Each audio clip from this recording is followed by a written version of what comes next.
Hey, Smugglings, what is happening? So, this is going to be the review for Harry Potter and the Philosopher's Stone, directed by Christopher Columbus, starring Daniel Radcliffe, Emma Watson, Rupert Grint, Robbie Coltrane, Richard Harris, and Alan Rickman. And the film follows the young orphan, Harry Potter, delivered by a bunch of wizards to Privet Drive to stay with his only living relatives, the Dursleys, and whilst he's there, he receives the letter to Hogwarts inviting him to study at the Wisden School, and he then gets taken by Rubius Hagrid, the gamekeeper, through the various tasks he needs to complete before he gets to Hogwarts, including getting his school books and all the various items needed to partake in the school.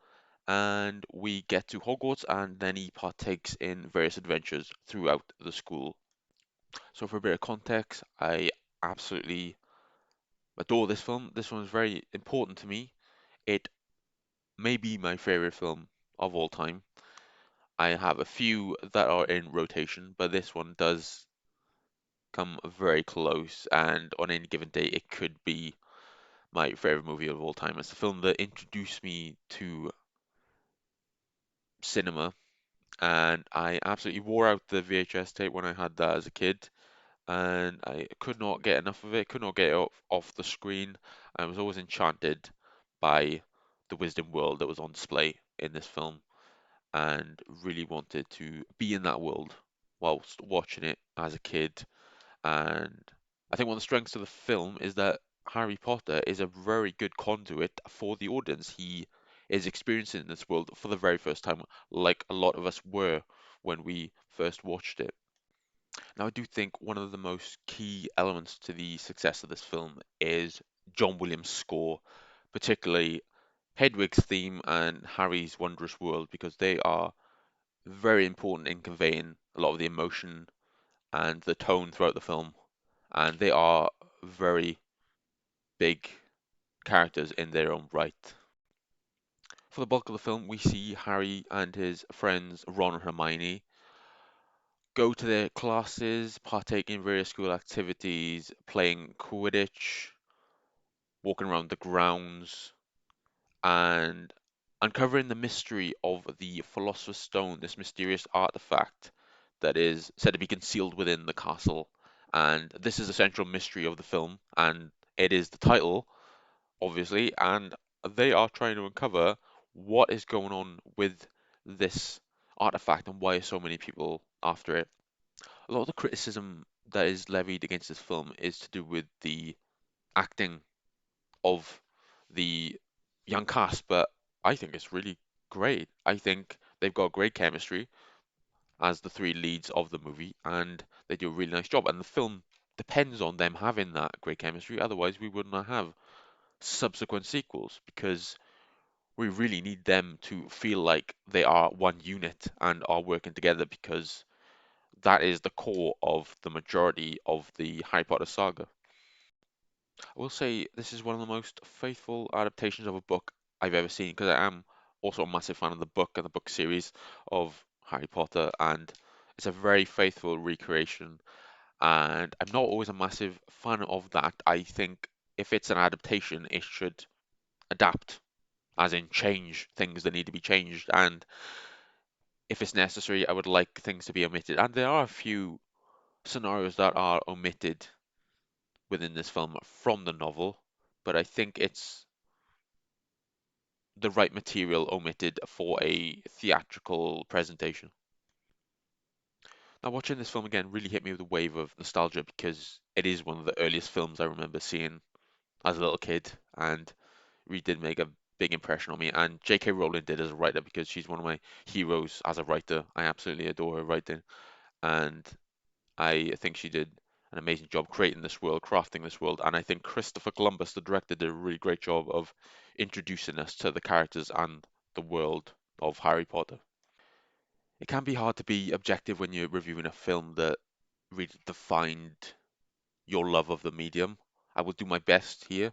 I will be as fair as possible because there are some issues with the film, despite my massive amount of adoration for the film.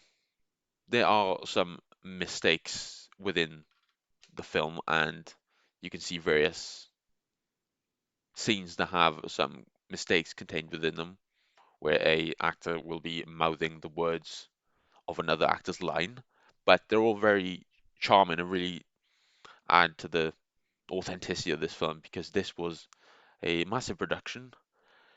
It was big risk, and it was a film that was really dependent on getting everything filmed as soon as possible because obviously the actors are aging as young kids and they're obviously not going to look the same all the time, so they need to get the film done as quickly as possible. And I think you couldn't have asked for a better introduction to the series, despite some of the flaws that the film has in that way. Got to speak about some of the visuals as well, such as the Hogwarts Castle and the Quidditch Stadium are absolutely amazing. They are some of the most impressive visual effects at the time, and they really do stand to be amazing pieces of this world. They are characters in themselves, and they really did a nice job of designing those particular aspects of the film. As I said, with Harry getting introduced to this world, he doesn't know anything about this world, obviously, because he was left at the doorstep of the Dursleys and he's a muggle, so he's not introduced to the Wisdom world, and we're experiencing this at the same time as him. And there are so many amazing moments in this film that really are powerful because of the way the music stirs, and some of them are Harry getting left at the doorstep by the Dursleys and the music that plays. You can see the look on Hagrid's face when he's very sad that Harry's going to have to be left for 10 years before he can go to Hogwarts and he can see him again because he knows what he's lost and what he's going to have to go through. And Harry getting the wand from Ollivander, that is such an amazing moment, and the music swells during that particular scene. And before he actually gets the wand, not much is said. We just get that little line from Ollivander saying, "I wonder," and we get the reaction of Harry when we see that he's got a very powerful wand that shares a particular component with another very powerful wizard that is honestly Voldemort. So it's very cool to see the way that's depicted, the power of this wand and Harry being depicted as the chosen one within this world. And we've also got a scene of Harry looking out the window of his dormitory on the first night at Hogwarts, and he's there with Hedwig and he's just staring out the window while everyone else is in bed because he's marveling at this new world that he sees after being essentially held in captivity with the Dursleys for so long. It's really a freeing moment for him to be able to experience such a beautiful vista as he doesn't have any windows in his little cupboard under the stairs and he's really amazed by the entire world that he's within at this point.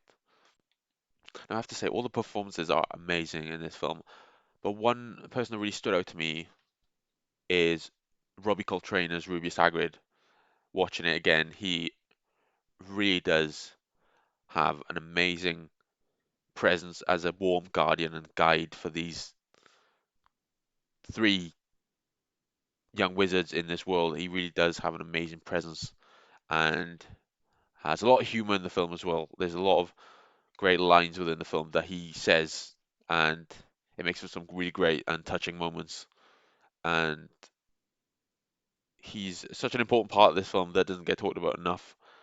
I'd say is Robbie Coltrane as Rubius Hagrid because I believe he was the first person to be cast as well, and it's an amazing portrayal of that character. I don't think I could see anyone else portraying that character, quite honestly, and it wouldn't be as good as Robbie Coltrane, I think. A scene that really stood out to me on this viewing, now that I'm a lot older than when I first saw it, was the Mirror of Erised, when Harry finds the Mirror of Erised while he's looking in the restricted section for the book on Nicholas Flamel. He stumbles across the Mirror of Erised, and this is the mirror that is showing the person that is looking at it their deepest desires in the world. And Harry sees his parents on there, and that really struck me this time after having lost family members in the past, and I had that connection to the scene that I didn't have before, and I found that really powerful in this film, and I didn't really consider it as much before, obviously when I was younger, and I've watched this film countless times in the past, and seeing it now really had a very powerful effect that it didn't have before, and I really appreciated the intelligence of that particular feature of the film, where they had that mirror that showed the deepest desires of the person looking at it, and it comes into play later in the film as well in a very important way. Another thing I found really interesting was the fact that we see Harry and Draco interacting with each other in an amicable way in this film, which you don't see any other time, really. The closest we get to that is in Half-Blood Prince when the paths cross quite a lot, but we don't really get that friendly exchange, and they are by no means friends when they are with each other in the Forbidden Forest at detention in this film, but this is the closest we get to a friendly exchange between the two of them. Now I'm going to give the verdict for the film. I'm going to be a bit cheeky here because I'm going to give this film a 9.8 out of 10. And the reason why I'm giving it that score is because of the fact that Hagrid plays Hedwig's theme in the film, and I thought that was lacking in subtlety. It's a moment that takes you out of it for a moment. It's by no means a big issue for me, obviously, and there are minor mistakes within the film from the cast, such as reciting the lines of the other actors and looking in the wrong direction when a visual effect is occurring. And those are honestly minor issues with the film. And I have to give it such a high score because it's a film that I really love. And it is hard to be objective with films that you do love. I noticed that this is probably one of the lowest rated of the Harry Potter films. They do get more acclaim as they go on. And I think people are looking at this in retrospect and they are critiquing the visual effects, the performances, the complexity of the story. But the original story of Harry Potter is not a very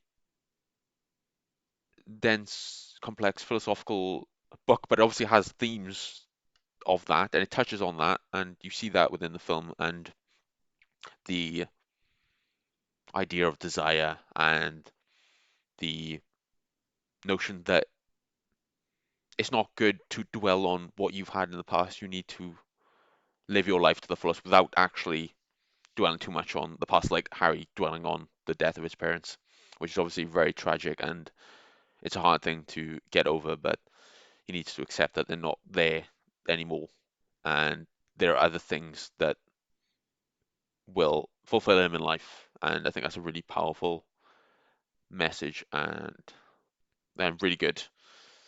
And I think that this film should get more acclaim with regards to its reception. Obviously, it's by no means a film that was badly reviewed upon release in 2001.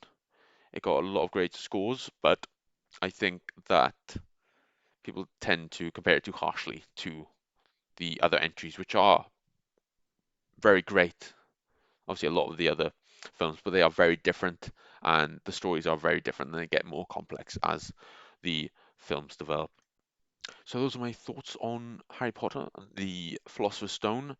I will be doing the series, so the next one will be Chamber of Secrets, and really looking forward to seeing them again because they are some of my favorite movies, and that is what I give this one 9.8 out of 10 for Harry Potter and the Philosopher's Stone, Harry Potter and the Sorcerer's Stone if you're in the US.